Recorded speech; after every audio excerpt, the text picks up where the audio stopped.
Hello, Aries. This is your monthly tarot reading for the month of June. There will be 10 cards. 9 cards will be in 3 rows with a 10th card for the outcome. I'm reading from the beginning of June, looking at the past before the month started. And then I'm going to be looking at where you'll end up from the middle of June to the end.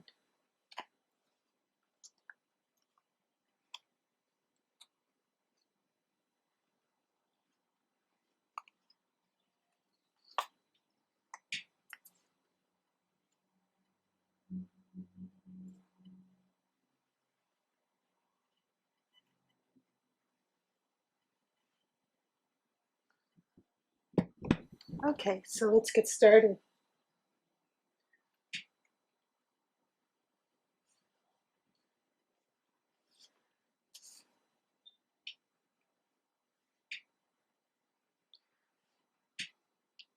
Your first card is the Queen of Wands, the Tower, and 4 of Cups. This is important because this first row is the past. It gives me insight on what might have happened before the month of June and what energies are going to be an influence for you in the beginning of the month. So the Queen of Wands is about inspiration. Her energy is about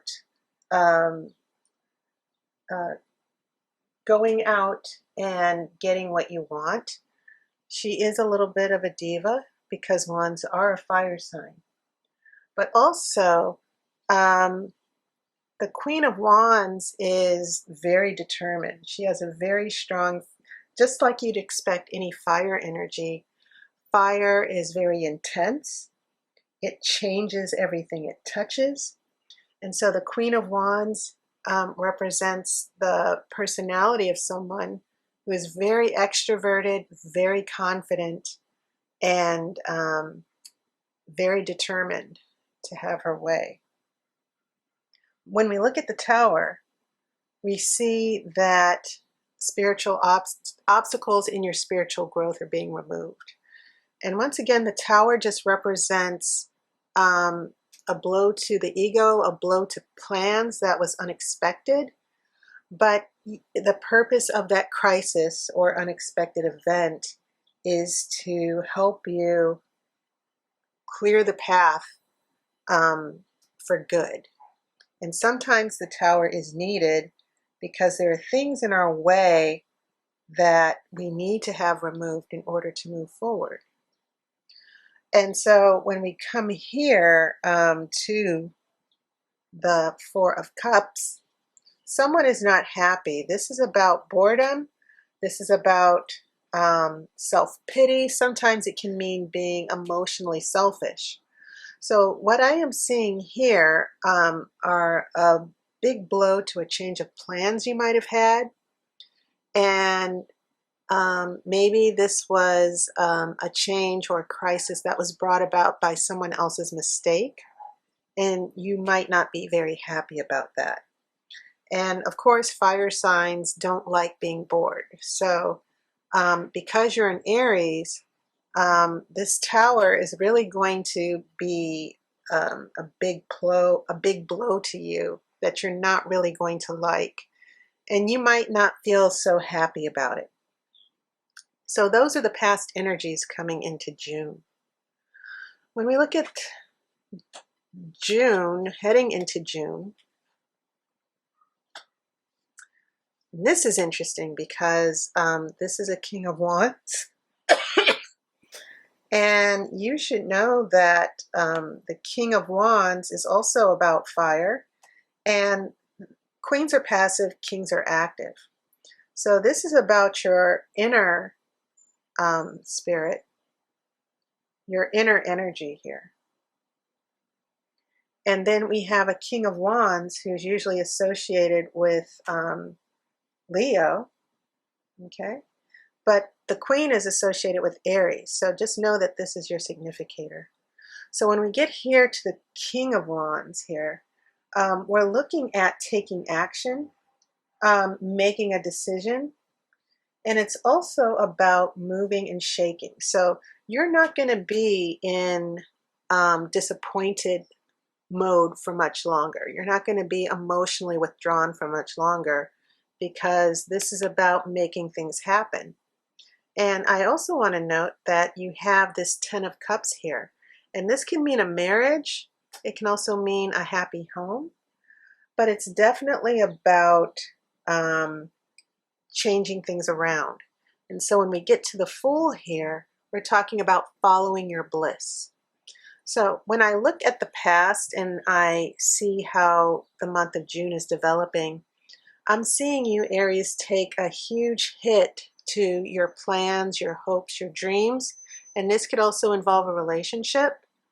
And so in the month of June, you're like, okay, I'm going to convert from this terrible situation and I'm going to get back on top again. So that's what the 10 of Cups means. It can mean joy of life. Everything's going well. Your dreams are coming true. And the Fool is also about following your bliss. A couple things I want to point out here as well. These wands are very significant here because holding the wand, which represents fire, is about manifestation. Making the things that you want to have happen, your will being manifested, your dreams being manifested. So there's a lot of that energy going around. And you are definitely not the type of person to take things like this sitting down. It's like, okay, I'm going to get back up and I'm going to get past this. So there's a lot of motivation here as well with the Queen, the King, and the Fool. The whole court basically, you know, because the Fool also serves in the court as well, metaphorically and in literature. When we look at what's going to happen near the end of June, we have an interesting combination here. And again, you have some very strong major arcana here with the Tower, the Fool, Temperance, and the Shadow side. And what those four major arcana cards tell me is that this is also going to be a struggle of dealing with your own demons. For instance, being impatient. Sometimes it can mean someone else is in your way or an obstacle to your spiritual blocks. So this Tower and the Shadow side, they're about your spiritual well-being. And sometimes the Shadow side is about addiction. The Eight of Swords is about being blind to your options. Sometimes people let their feelings and emotions overcome them to where they think, I can't get past this. This will never happen. I see this as a sign of impatience with you, Aries. And you do need to be more patient because fire can be a very quick, demanding energy. So when we get to Temperance, we're looking at healing or trying to heal and emotional balance. But when we get here to the Shadow side, I see a darker influence, and this could come from a particular situation, or it could be coming from someone that you're very close to, a partner, a romantic partner, or a family member. So when I look at these three rows right here for you, Aries, it's about conquering your demons, but it's also about going with the flow. It's also about being patient and waiting for things to fall into place. You want what you want when you want it, but sometimes life doesn't work out that way. When we look at the outcome, this is a lovely card because this is the Empress. It does mean romance, and it also can mean prosperity. And the Empress is also the queen of the material world. So things are going to turn out just fine. And it looks like whatever it is that you are after, such as bringing new ideas into existence, creativity, magic. It looks like you are going to make those things happen. That the wands and the fire are going to manifest what it is that you're wanting. And let's not forget the water. You have that Ten of Cups. You also have the Temperance card here. So yes, you're a fire sign, but there's a lot of water here that should temper some of that impatience and passion that you have, slowing it down. So Aries, just work with this energy for the month of June. And if you're interested in getting your own personal reading, go to tarotbyaire.com. I provide readings by email, by phone, and by video. I have a wide range of services, a wide range of prices for you to choose from that will work for you. That was your reading. I'll see you next month, and I wish you love and light.